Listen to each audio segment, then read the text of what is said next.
하나님 말씀은 사도행전 13장 1절에서 3절입니다. 합독하겠습니다. 사도행전 13장 1절 3절 시작. 안디옥 교회에 선지자들과 교사들이 있으니 곧 바나바와 니게르라 하는 시므온과 구레네 사람 루기오와 분봉왕 헤롯의 젖동생 마나엔과 및 사울이라. 주를 섬겨 금식할 때 성령이 이르시되 내가 불러 시키는 일을 위하여 바나바와 사울을 따로 세우라 하시니 이에 금식하여 기도하고 두 사람에게 안수하여 보내니라. 아멘.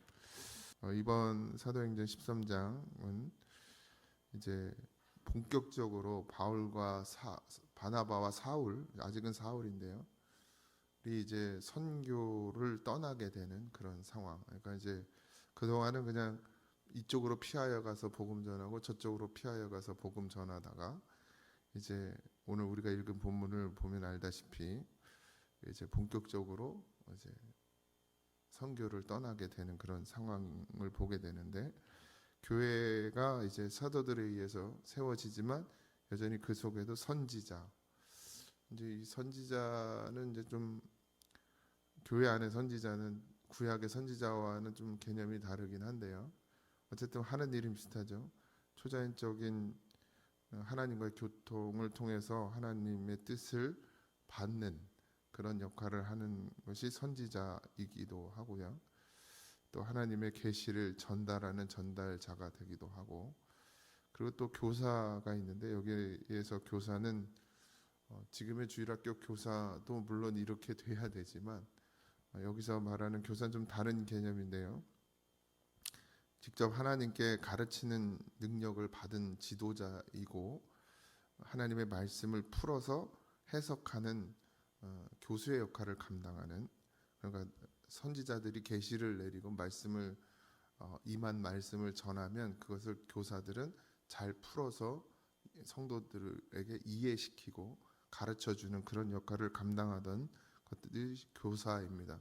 그러니까 여러 가지 직분들, 그러니까 사도들만의 어떤 사역이 아니었고 여러 가지 함께 이제 은사자들도 함께 교회 사역을 했어요. 그러나 이제 이것들이 나중에 점점 커지면서 더 문제들이 생기긴 하지만 어쨌든 잘 감당할 때는 하나님의 은사는 교회를 이롭게 하고 세우는데 큰 도움을 줍니다. 그러나 교만하면, 그 은사로 인해서 교만해지면 그것이 이제 또 자기를 죽이고 교회를 무너뜨리는 역사를 하게 되기 때문에 이 은사라는 것은 중요하고 하나님께서 주시는 선물은 분명히 맞지만 사람이 늘 겸손하고 낮아져야 하는데 이게 그렇지 못한 거죠.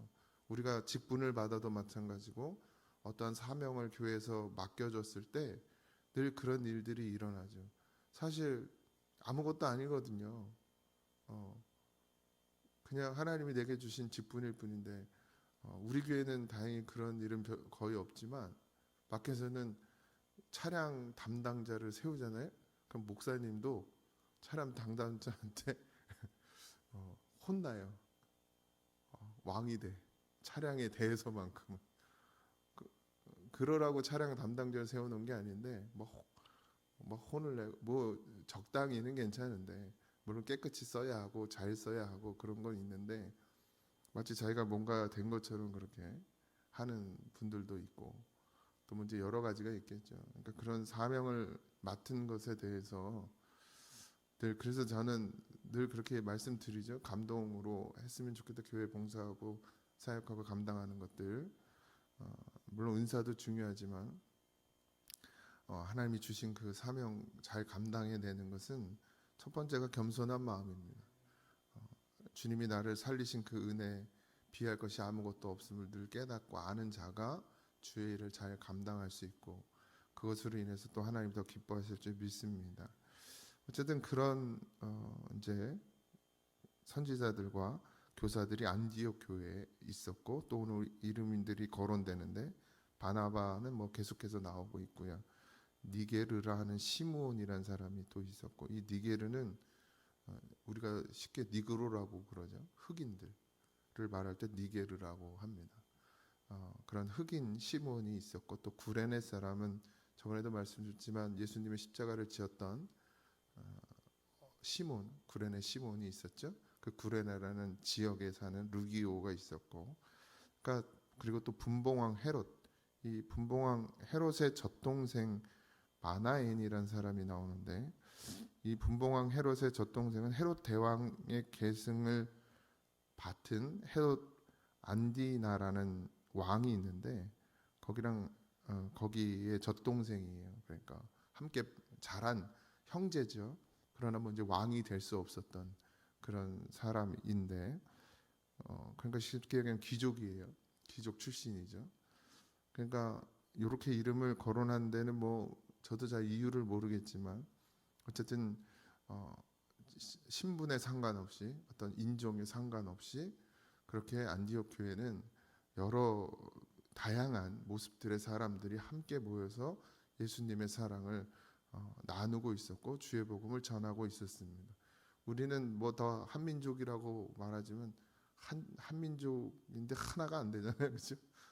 여러 가지 자기 생각들을 가지고 있고, 또 자기만의 삶이 있고, 그리고 자라온 환경도 다 다르고, 그래서 생각하는 것조차도 다르고 판단하는 것도 다르죠. 그런 교회가 뭘로 하나 되냐면 예수의 이름으로 하나가 되고 있습니다. 우리 교회도 늘 다른 것이 아니라 예수의 이름으로 하나 되어야 하는데, 그러려면 먼저 우리가 예수님의 마음이 우리 안에 있어야 하고요. 또 다른 말로 말씀이기도 하고 성령이기도 하죠. 그것이 우리에게 있어서 내 생각보다는 성령의 생각이, 성령이 주시는 지혜가, 성령이 하게 하시는 말이 우리에게서 나와야 합니다. 그래야 하나가 되는 거예요, 교회는.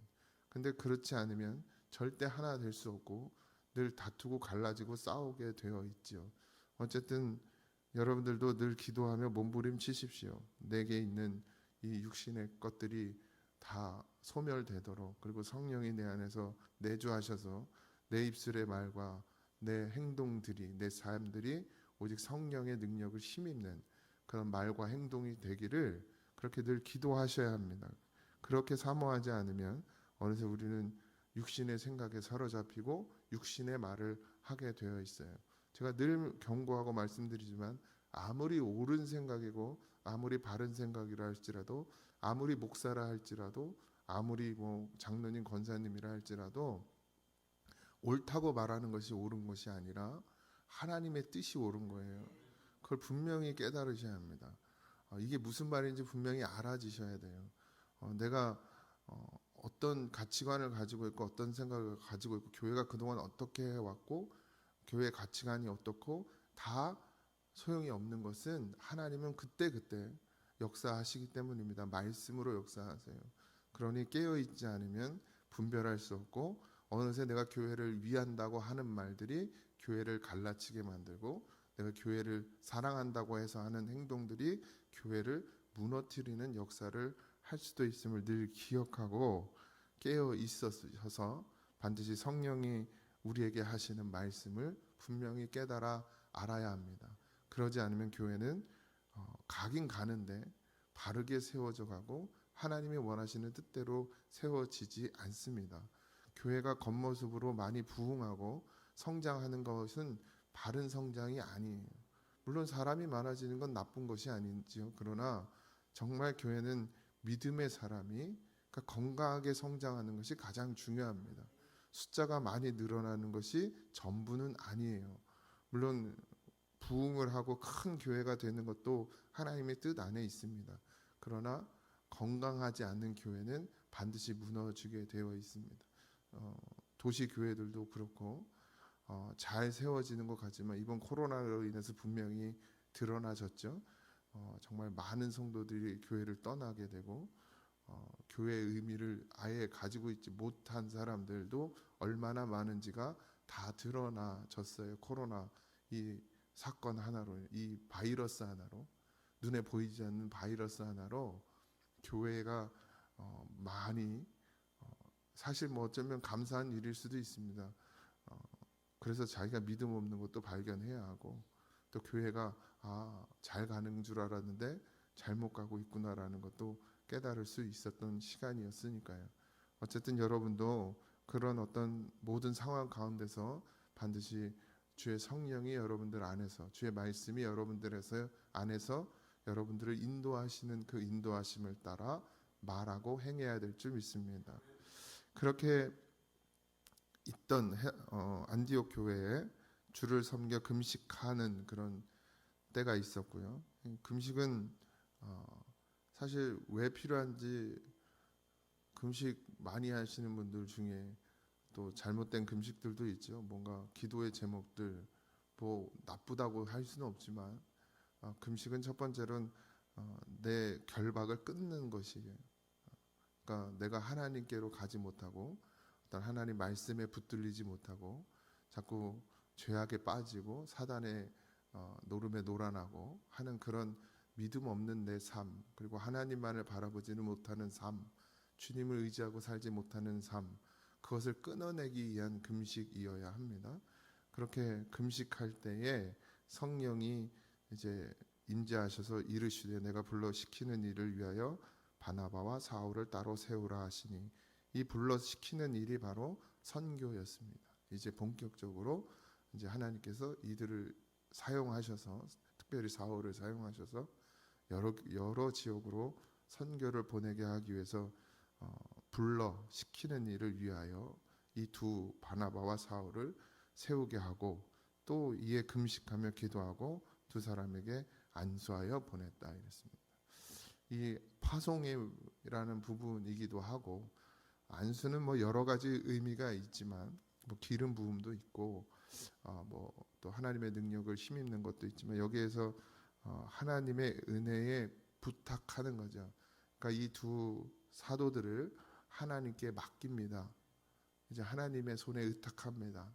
하나님의 은혜 안에 이들이 무사히 선교 사역을 잘 감당하게 해달라고 이제 거기에 모여있던 사람들이 손을 얹어 기도했던 모습으로 보는 것이 좋을 것 같습니다. 뭐 지금은 목사 안수나 목사님 될 때 안수 받거나 또 장로님들을 장로님으로 세울 때 안수하죠.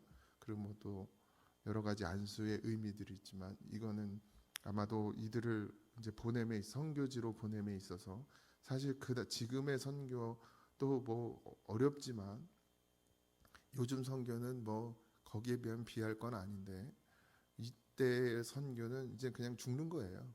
쉽게 얘기하면 살 수 없는, 뭐 곳곳이 뭐 죽을 위험이 놓여 있고, 단순히 그냥 여행을 다니다가도 죽을 수 있고, 선교 여행을 떠나서 가는 와중에도 바울도 여러 번 죽을 뻔했죠. 그냥 단순히 그 돌아다니다는 과정에 배가 침몰하기도 하고 파손돼서 어려움을 당하기도 하고 죽을 고비들이 상당히 많죠. 그리고 뭐 무법천지잖아요.